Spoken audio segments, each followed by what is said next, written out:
Good afternoon, YouTubers. T-Square with T-Square Talk. So today's video, I wanted to talk about pennies a little bit. I have a friend that she is a bank teller, and she came across a wheat penny the other day. She knew that I collected coins. She asked me some questions about it. She hadn't seen one. And she don't really look at coins that, you hand out the coins, but the average person don't really take the time to really look at coins in general. You got change in your pocket, it just sits there. Unless you're a coin collector, you don't really pay much attention. So a lot of people don't know the value of some of these coins that you hunt for, essentially. So I wanted to kind of talk a little bit about the pennies today, and then over time I plan on doing a nickel, a dime, and a quarter and a half dollar series. I may even do a dollar series. I don't hunt dollars that often. My biggest thing is the half-dollar hunts. I've started doing a lot of quarter hunts lately because of the new W quarters. If you guys are not familiar with what the W quarter is, you can check out my video on how to spot them and what to look for. I'll leave a link in the description below so you can jump over to that video. But to the average person, they don't look at pennies. Pennies just go in the trash. They go in the ashtray. They go on the ground. I've seen car washes, tons and tons of pennies. So I just pulled out these two pennies, for instance. This is a 2018 and a 1944. They look about the same. Not much difference if you just hold them like this. However, if you know coins, you'll know one is a wheat penny and one is a newer penny. So essentially, a lot of the newer pennies now have this shield on them, the 1 cent. And in 1982, they changed even the penny. So whereas our money used to be copper, like this penny, now it's like a zinc. So, I mean, the pennies, they can make so many with zinc now. It doesn't even cost them anything to make, hardly. At least the copper in the penny kind of helps kind of preserve your money, essentially, because it was always copper. But I wanted to talk about some of the other types of coins that you can find and some of the tips on what I do to find better coins at face value. Now, in front of me, the first thing I'm going to show you guys is I have two boxes. These boxes were bought when I was on vacation. When I go to old towns, I make it a point to go to the bank and try to get coins, whether that be pennies, nickels, dimes, quarters. At the time when I got these, I was on the penny hunt for the 2017 P pennies, which everybody was looking for at the time. But needless to say, these came from an old town. I knew I wouldn't find no P pennies. I might find one or two maybe that just kind of floated into the town, but it wasn't likely I was going to find new rolls. Because when you look at these boxes, these are like an older box, essentially. And when you buy from a small town in the middle of nowhere, the money has been the same money floating around, essentially in that area over and over and over again. You get a lot of coin dumps in that area. Older people pass away. The money just goes to the bank. Always buy, if you're in an old town or you're near an old town, shoot over there and buy a box of coins and test it out. And you tell me if you disagree with this. So right off the bat, when I open this box up, now I love this because this is where I will find my best opportunities. Right there is a wheat penny ender. Now this roll, because it is an ender, I actually won't open this. But this does set the mood for the rest of the box, in my opinion. I will find a bunch of wheat pennies in this box, I bet. Because it's an ender. Same with if you get a box of half dollars, an old box of half dollars, and you see a couple silver enders, it's a good chance there's going to be more silver in there. So that's one awesome opportunity. Now, if you're looking for something like the W quarter, where it's a brand new coin, you're probably not going to find that in an old town where the money's been the same forever. But you will find that in a big city. That's why for the W quarters, I've been going to the bigger cities looking for them. If you're out there and you don't know what the W quarter is yet, I will put a link in the description below. on how to find them, and it is a golden opportunity. Pick up a coin that has a low mintage, and essentially you'll be happy if you get some of these. I've got a few already, and I'm pretty excited to keep picking them up. So with that being said, I wanted to show you guys a couple more, and I'm actually going to open up a couple of these rolls. I don't want the video to get too long. This roll right here I will save because it does have an ender. I usually try to save my ender rolls for giveaways, for different stuff like that. It's fun to put them in as extras if someone gets something from you. So I'm going to put that one aside. I want to show you real quick some of the coins, though, that you could find that are super awesome if you're lucky enough to find them. So this coin right here, this is a flying eagle. This is an 1858 eagle penny. They only made these for 3 years. And if you look at this side, now if you look at it from this side, it has the Indian head penny design on the reverse side of this coin. If you're lucky enough to find one of these, some of these have sold for over $10,000, especially the first year. And you could be lucky and find one of these. So I kind of wanted to show you what it looked like. That way you would know. Now these coins, I actually have the date right here of when the exact dates on these coins. So this is a 1858. However, these were made in 1856, 57, and 58. Now, as you can see if I can zoom down a little bit here. This first one right here, which I don't have, they made 2.7 million. It's an extremely rare coin. This was the one that sold for over 10 grand. Now, 17 million is a good amount. However, you know, the odds of them still all being out there, a lot of them have moved into personal collections, so you don't find them as often. I don't want to get your hopes up and have you thinking that, oh, I'm going to hit one. Now, I did mention on the back side, it had the same design as the Indian head penny. So what we're going to do is we're going to jump over to the Indian penny, and I'm going to show you guys what that looks like. So I'm going to start off showing you guys the reverse side of the Indian penny, because if you look at it, I'm going to focus in a little bit. If you look at it, it is the same design as the eagle penny. However, when you flip it over, the reason we call it an Indian penny is it has an Indian on it.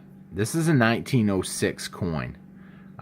You can find these. I have actually found these. I've never found an eagle penny yet. But I have found a lot of Indian pennies. I found a ton of wheat pennies, more wheat pennies than I even care to count. I actually just put them all in a bag now when I pick them up, just because they do get plentiful if you know the type of rolls that you're looking for. Knowing the rolls on pennies and knowing the rolls on all coins is a huge indicator to really up your success rate on coin roll hunting. And once you get a roll, let me focus that in.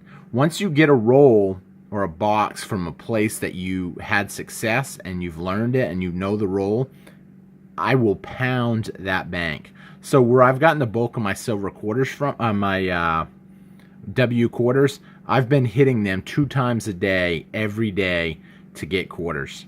And I have found a lot of them quarters. But we're going to talk more about the quarters in another video. Now, so this is the Indian penny. Now, the next thing after the Indian penny design, they moved over to a wheat penny. Now, a wheat penny was one of the pennies that I already started out showing you guys. You can see on the reverse side of the penny, you can see the wheat stalks. Now, when you flip it up, the reason you find so many of these is this looks like an everyday penny. Nothing about this design jumps out to the average person. If they see it heads up, they just think it's a penny. It's a 1944, so if you know your dates, essentially you can pick up some good pennies. You spot them real quick. I'll be honest, to save time, I put all my, when I dump out my rolls, I will put all my pennies tails down. I'm sorry, heads down, and I will just look over the back real quick. I do also save the copper pennies, so that's anything before 1982 I will save. I like the copper pennies. Down the road, you never know what will happen with copper. Copper pennies could be like silver dimes someday. You just don't find them. Yeah, I mean, you know, I just throw them in a bucket. If they're not a wheat penny or an Indian penny or an eagle penny, I just throw them in a bucket. Then, now, on the wheat penny, there is something else really cool to look for. So this right here looks like a regular penny, but your first question that's going to come up is, why does it look so much different? And the reason it looks different is in 1943 and 44, they made steel pennies. And the reason they had made up the steel pennies is essentially they needed the copper, because copper was in high demand. Let me focus in a little bit better if I can. That one's a little harder to focus in on. It's not really in that great shape. I picked up a bunch of these the other day. Let me see if I still have them sitting right here. Okay, so I do still have them here. Now, I went into a resale shop, and the guy had some $half sitting there. And he had asked me, you know, we were talking, his $half had like crazy prices, like $4, $5. And I said, well, why are they so much? He said, have you ever seen a $half? I said, yeah, I think I have some in my truck right now. And he told me, he's like, I doubt it. He said, they're extremely hard to find. I go to the bank once in a while and I'll ask if they have any. And they'll be like, you know, maybe they have one or two. He said, to find them, it's really rare.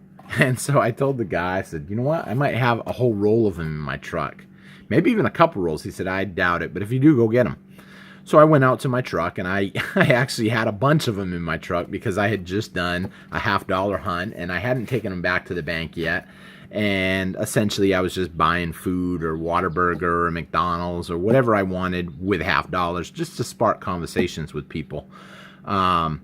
And so he saw me, he's like, oh my word, you got 2 whole rolls of them? I said, yeah. I go, that comes out to $20 face value. I said, I'll tell you what, because I like you. I said, give me some of them steel pennies. He was selling these steel pennies $3 a piece. And I was like, give me 10 of them.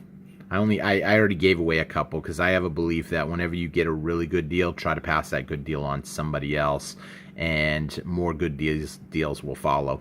But so I'd given away already 2 of them, kind of like a tithe, but not to a church, to individuals. So with that being said, I had given him the 2 rolls, and he gave me $20 face value, and he gave me 10 of these steel pennies. You can find these. They jump out real quick. People like them. They stand out. You can hear the sound, too. When they drop, the sound is a distinct difference. So it's kind of something neat. But with that being said, I am going to open a couple rolls right here in front of you guys. I don't want the video to get too long because it is an educational video to help amateurs that just want to get started in this and don't really know what to look for. So let's pop open one of these rolls and check it out. Okay, so normally when you first start coin roll hunting a box, the first thing I do is I look for any header coins. A header coin is just like that, or an ender coin. Some people call them enders, some people call them headers. Basically, it will have the coin right on the end of the roll, and essentially those rolls I pull out. Now, I would recommend flipping this box over and checking the back side too. Because what you don't want to do is what I actually did the other day on a special roll of quarters was I looked at one side and forgot to check the back side, and it just so happens that there was a W quarter on the very end of the roll, and them are extremely rare because the quarter itself is rare, and then to find it on the end of the roll is even more rare. So now what I'm going to do, I'm going to open this roll up and we're going to see, hopefully we're going to get something. I'm convinced there's going to be a lot of wheat pennies in this box. I'm not really looking for wheat pennies, but basically any kind of cool coin, variations. Now, penny hunting is extreme. I mean, there are tons of things that you can look for when you're penny hunting. I just gave you the tip of the iceberg to get you basically into it. Now, if you see the shields, you can look for double dies where they've been basically stamped wrong or double stamped.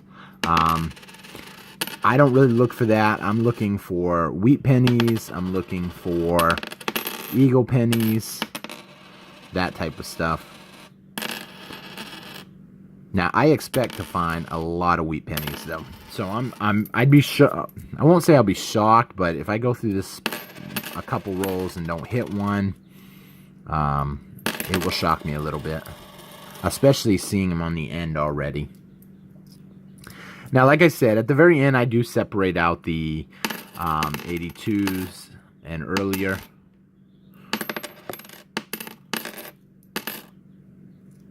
See, like that's an 82 right there. But it's nothing special, but it is copper, so.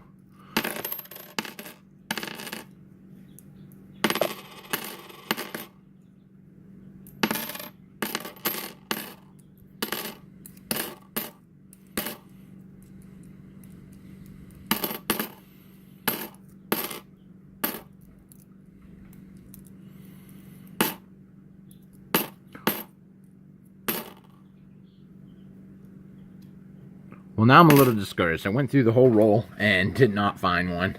I'm going to go through, I'm going to separate out the copper, and I'm actually going to probably open up a couple more right here. I don't want you guys to have to sit through the entire box because it does make for a long video.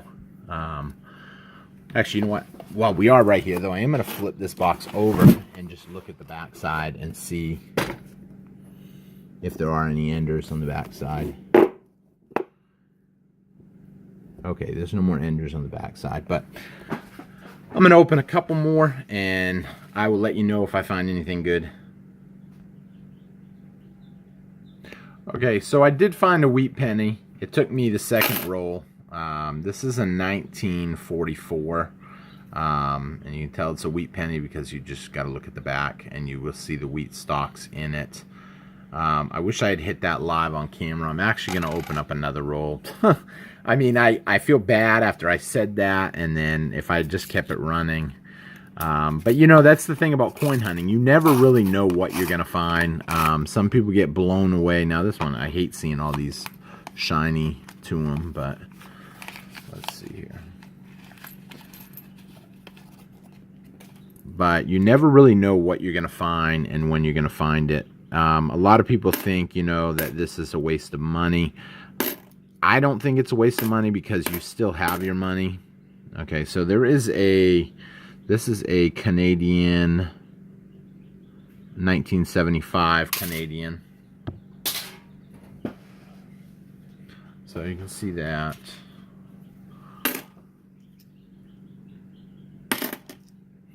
Now, depending on where you're getting your coins from will depend on if you're going to find a lot of Canadians or not. These boxes was, like I said, when I was on vacation. I was up in Maine, and I was right on the Canadian border, real close. So, and it was kind of funny because when I went up into Canada, I had 2 cases of pennies in the back of my truck. And I almost wish I had kept them up there and just let them go, because someone coin roll hunting in Canada would have actually found them. And I think that's a really neat treat when you find something from far away. So, and it doesn't look like I'm going to get any on this roll either. It's, you know, this, like I said, this is a hit or miss, so. But with that being said, I thank you guys for watching, and I hope to see you guys again on T-Square Talk. And go out and try doing some coin roll hunting. You could end up hitting something really special. We are doing the Great American Coin Hunt right now, and you never know what you're going to find. So I thank you guys for watching, and hope to see you guys again on T-Square Talk. Take care, guys.